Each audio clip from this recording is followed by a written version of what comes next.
What's going on, everybody? Welcome to another Angle of Pursuit podcast, your fantasy football, sports betting, and NASCAR home. I am your host, Kyle Robert. You follow me on Twitter at NotoriousKRO. Joining me for a Sunday morning live stream to break down the Quaker State 400 from Atlanta Motor Speedway, it's Brian Twining. What's up, Brian? What's up, Kyle? Yeah, it's kind of an interesting Sunday here because NASCAR has to compete with the Euro 2020. We just had Wimbledon Championship with Novak Djokovic winning again. But we're not here to talk about those other sports. We're here to talk about cars driving around in circles really fast, and It's really exciting. I am going to hopefully share driving this around in circles really fast, and It's really exciting. I'm sharing our link on the Twitter and seeing if we can get a few more people to come hang out. But while we do that, Brian, talk to me about that Truex news, because you mentioned that before we went live, and that's going to be kind of interesting, huh? Yeah, no. So if everyone's not up to date on the most recent happenings in NASCAR, that's Martin Truex Jr. is going to have to start the race from the rear. He failed 2 consecutive pre-race inspections, which means from starting in the 3rd row at the 5th position, he's going all the way back to 37th. So my best bet of Truex, top 5 plus 130. I mean, if the books will adjust that number, I still like him with the potential for that, but that's definitely not looking good. And then our monkey knife fight pick with Truex going up against Brad Keselowski. Keselowski starting near the front half of the field as opposed to Truex starting in the back half, and Keselowski also does really well here. So that's kind of shot to crap at the moment. So it'll be interesting to see what Truex can do. Yeah. Let me pull up the updated odds and see if we can get a decent number. If you want to go ahead and retweet what I just shared out. Yeah, he's plus 130 to top 5 still, and at this point, like, that's not something I'm interested in backing. Looking at kind of the numbers, interesting to see some of the movement. I mean, Larson is still your heads and tails away favorite. Kyle Busch right behind him, Chase Elliott.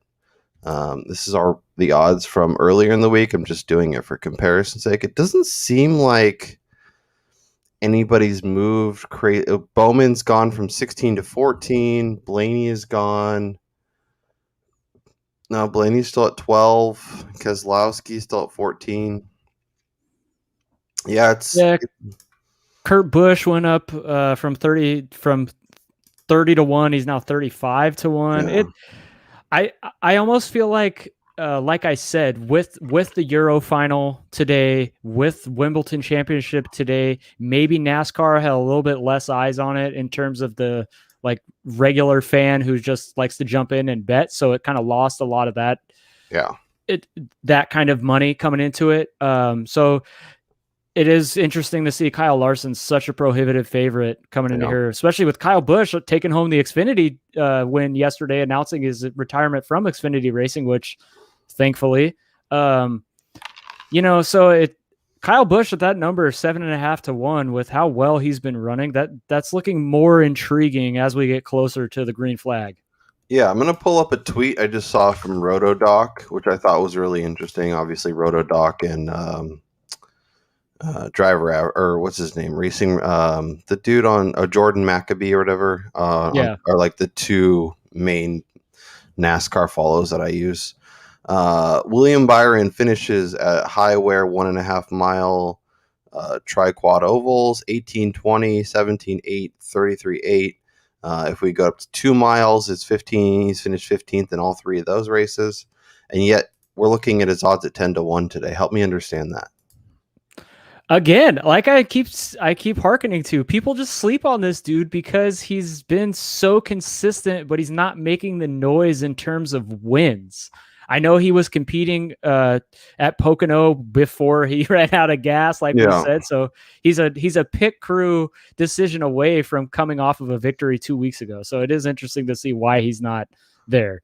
But that being said, how do you not look at a guy that's been running in the top 5 pretty much every single race over the last 10 to 12 races at a 10 to 1 number and not think to yourself that is a great bet? because of his track record and his history and everything. But if 2021 has told us anything about NASCAR, expect the unexpected from week to week. So yeah, I don't know. If I'm diving into the outright market, I think Kyle Busch is still my favorite. And I still like Ryan Blaney at that 12. I'd rather take Blaney at 12 than Byron at 10. And I know Byron's been more consistent this year.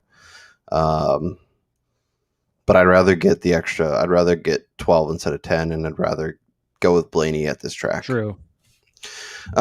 We talked when we did our pre-show of some, top 5s, top 10s we were looking at.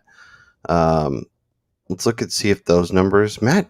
So Kevin Harvick plus 130, Ryan Blaney plus 155. I think that was my best bet if I remember correctly. Chase Elliott at plus 120 is kind of interesting. Plus money for Chase Elliott to top 5. I know, I know this isn't a road course, but I still think this is his home course. He's an Atlanta native, so I think the number that's really intriguing right now is we hit this at the very beginning of the show. The fact that Truex, once again, we're using DraftKings Sportsbook, number is still sitting at plus 130 for a top 5, and to not top 5 is minus 175.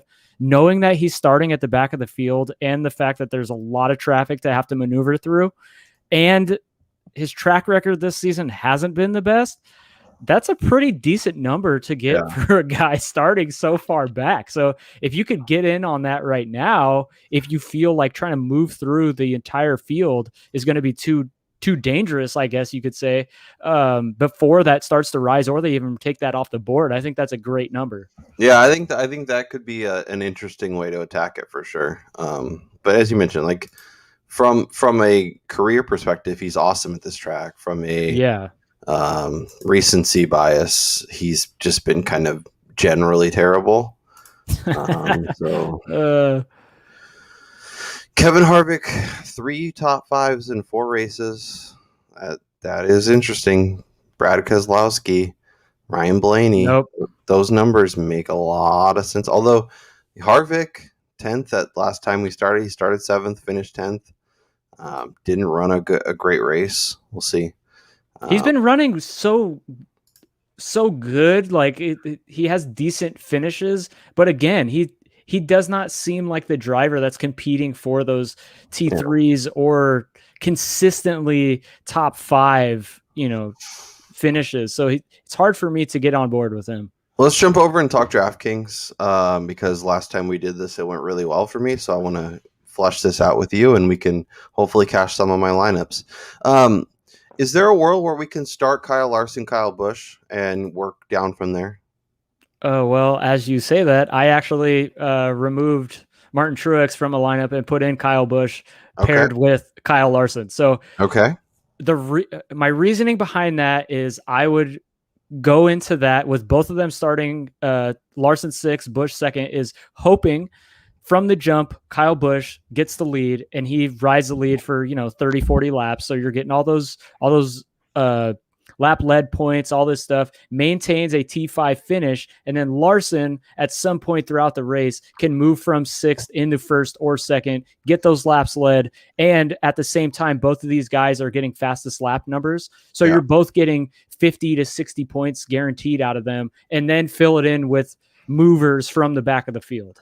Yeah, I mean, so for my Monkey Knife Fight picks, I picked over on Kyle Larson 20.5, and I picked over on Kyle Busch 18.5. I expect both these guys to be in the top 3 combo. I expect both of them to lead a bunch of laps and get them there.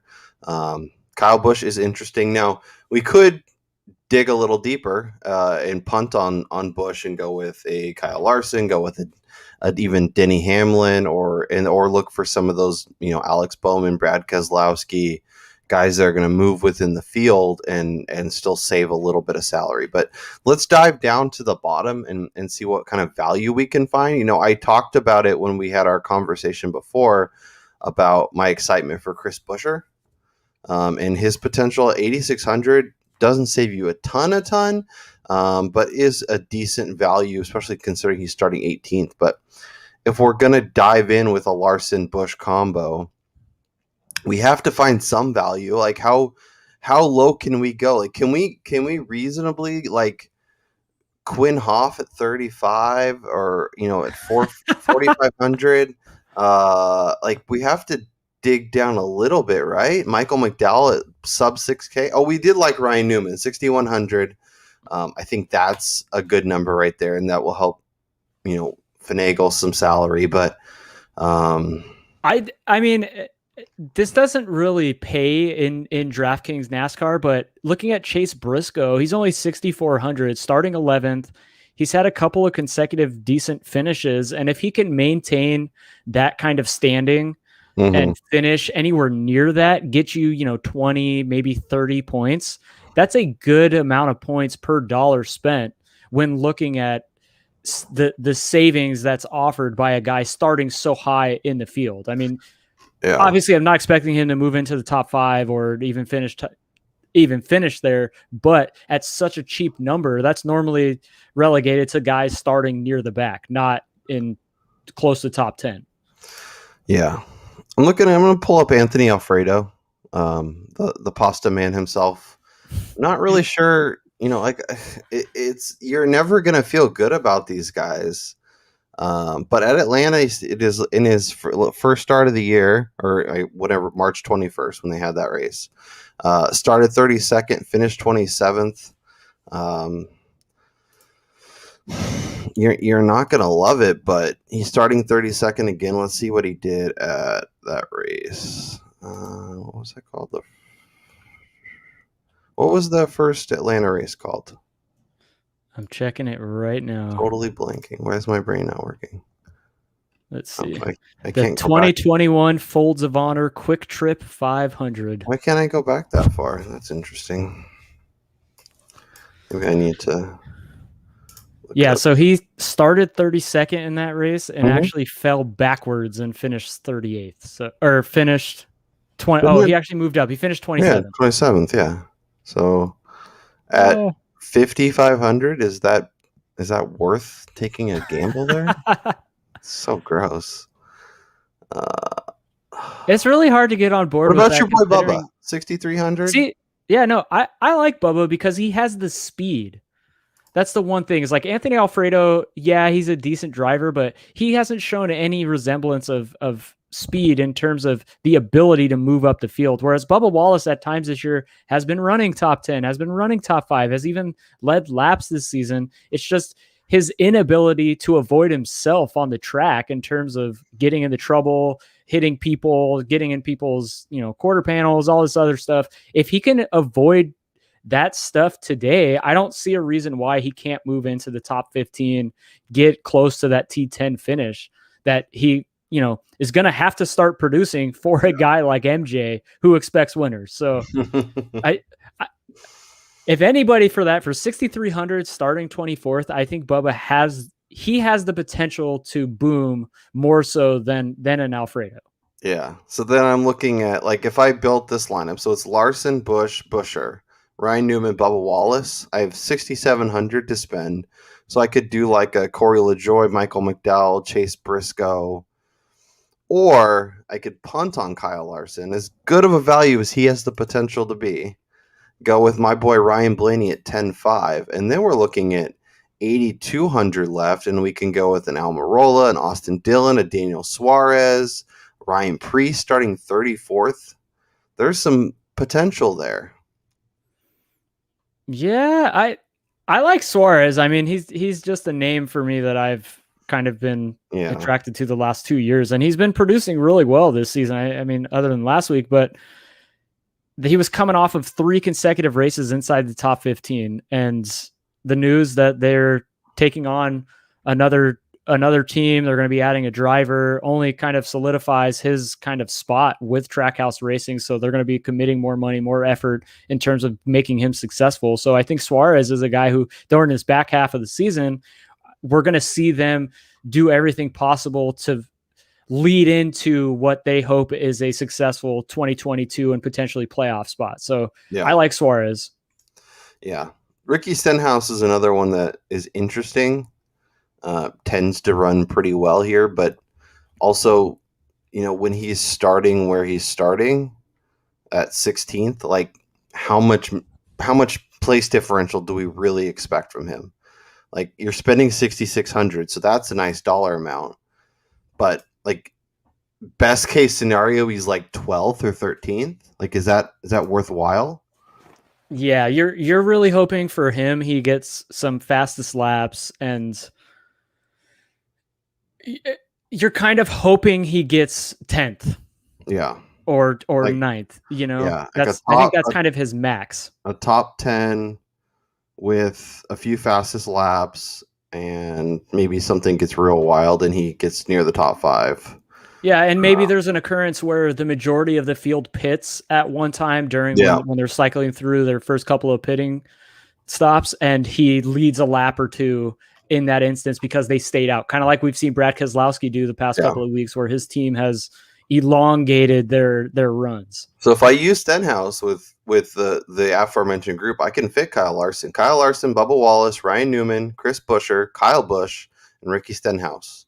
And I still have an extra $100, so that I feel better about not maxing out. But I mean, it's only $100. Yeah.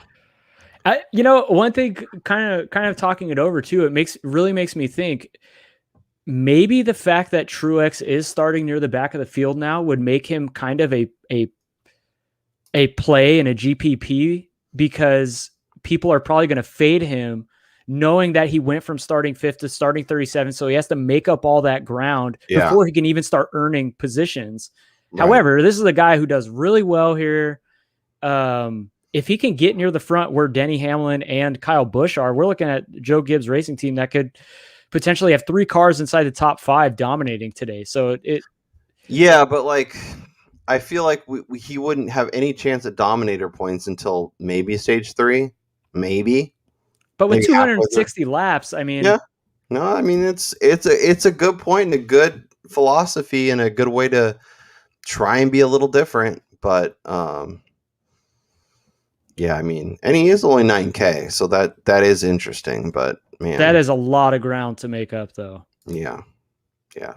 But in theory, if he's moving up through that much of the field, maybe he's getting some fastest laps in there. Exactly. I don't know. The wheels are turning in my brain, and I feel like there could be some potential there, but I don't know. Building another lineup, starting Ryan Blaney, Chris Buescher, debating whether I want like Denny Hamlin or Chase Elliott to be my dominator. Maybe out of those two guys, Elliott has shown the most of late in terms of speed and all that, just with the Hendrick cars alone. Hamlin hasn't really been the same Hamlin we saw early on in the season. It's really wild. It feels like so long ago when he was just dominating every race.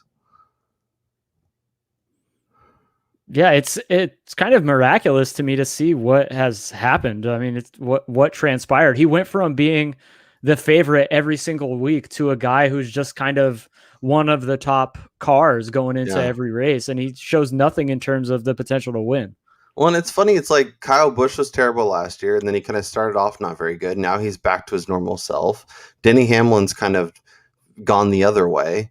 It's interesting to see, like, because even with the long season, how much difference happens. Like you could if you break it into like chunks. They're completely different. Some drivers are more comfortable, and as the season goes along, as the teams get better with their cars, some cars are kind of elevating to the top, and other ones are fading back.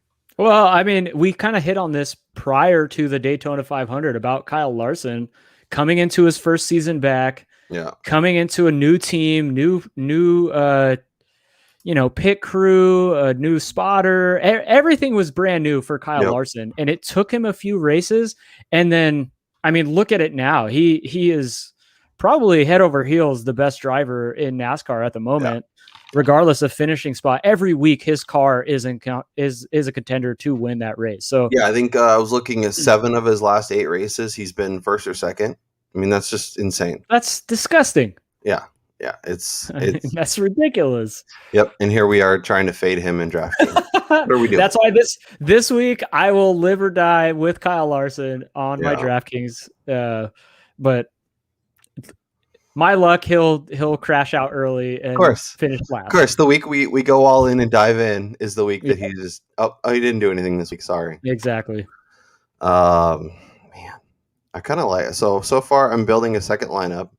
I got Ryan Blaney, Chris Buescher, Ryan Newman, Alex Bowman. I still have $15K to spend. Kind of feeling this lineup, but then I have to see if I get up to Bowman at 94, then I have to drop down and do like Bubba and Stenhouse or something, which don't get me wrong is fine, and I did in my other lineup, but it's a real weird week over on DraftKings pricing, I think.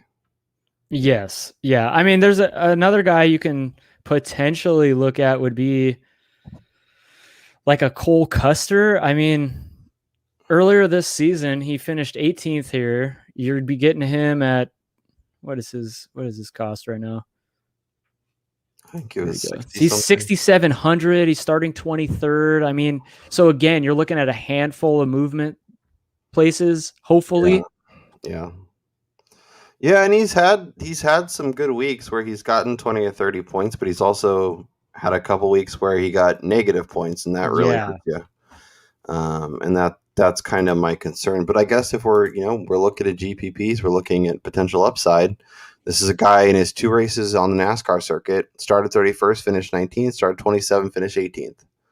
Yeah, and then one more dude who I think is really intriguing, kind of along the same lines in Chase Briscoe, and that's Tyler Reddick. He gets a seventh place start, which he's actually moving up to the 3rd row now that Truex is out of there.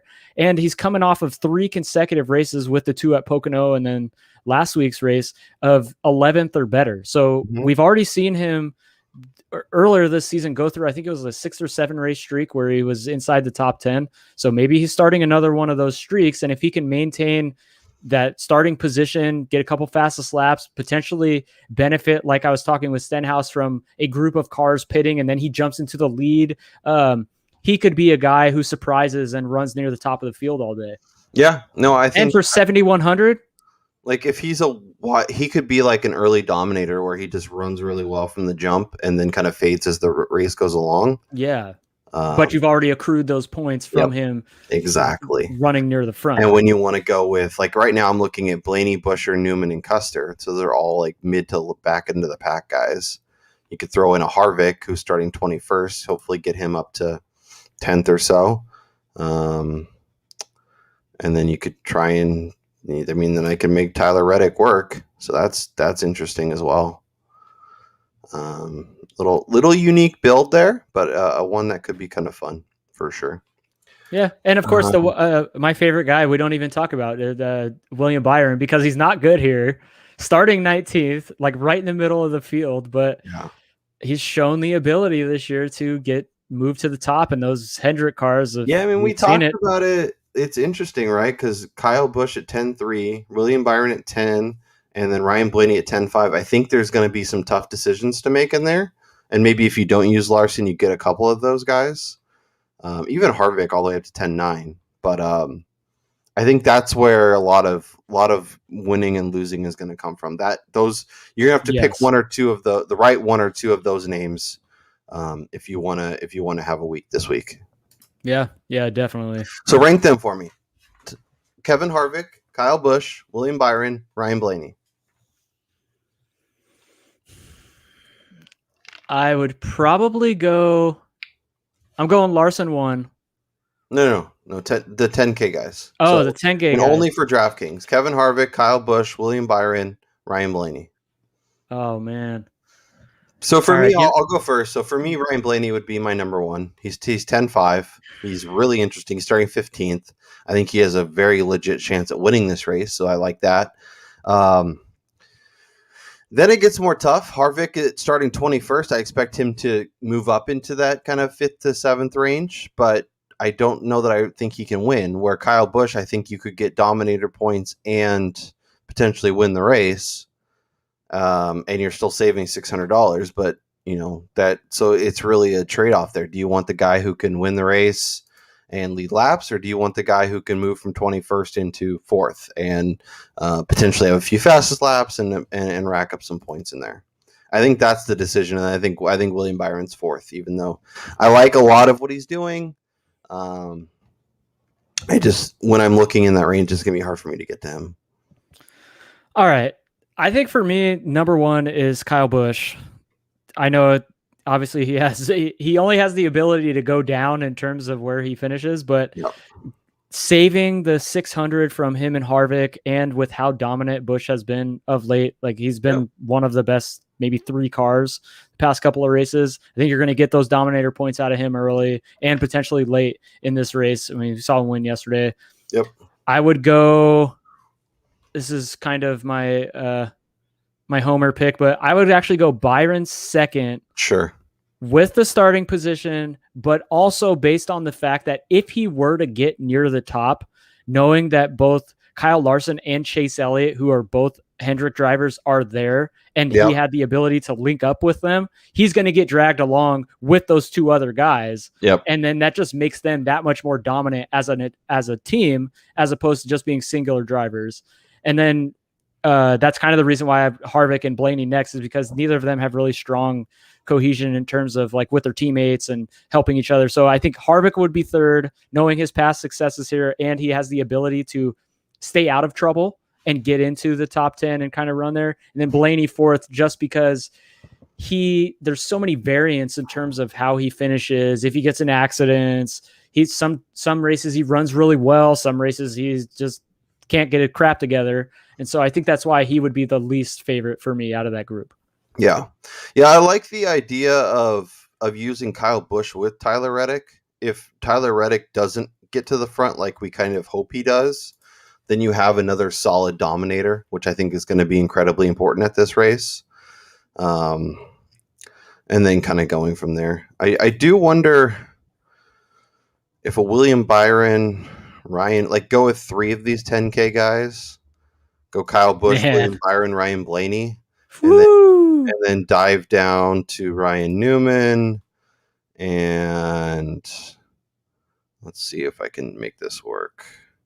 Man, is that even then you're probably going to have to go. I'm going to do it. I'm going to go with the pasta sauce himself, Alfredo. Because in order to make that lineup work, I think you're going to have to do that. And then you go to like Cole Custer or Stenhouse. I think that could be a fun lineup. Man. If you want to get a little crazy, I mean, if you want to take down these big trophies, you're going to have to get a little crazy. Yeah. I'm actually playing around here, and I'm looking at a potential Hendrick trio of Larson, Byron, Elliott. Ooh. And then you're really diving low, 5,700 max, with having already added in Bubba Wallace and Ryan Newman. So I'm looking at Corey LaJoie, Alfredo, Garrett Smithley, Cody Ware, BJ McCloy, Justin Haley. Man. Yeah, but but you're also locking in those studs, right? And I think the more uncomfortable you can feel with your lineup, the better you're gonna. Let's do it. The better you're gonna feel. You know what I mean? Like if you're uncomfortable, that means less people are getting to that lineup. That means the potential of cashing the big GPP. True. Yeah. I mean, if you could, like in terms of that lineup, for instance, if you could have Chase Elliott win the first stage by leading all the laps, and then even fall back two to 3 spots, still finish T5, and then have Larson dominate the rest of the race, with Byron moving into the top 10 or potentially top 5 as well, you're looking at a stack of 50 to 60 point scorers, a trio of them, added with guys who are hopefully going to make some movement in terms of in the field. Yeah. I think it's a great call. It's probably not something I will be getting to, but I think that is more of a reason why it should be something you consider. Yeah.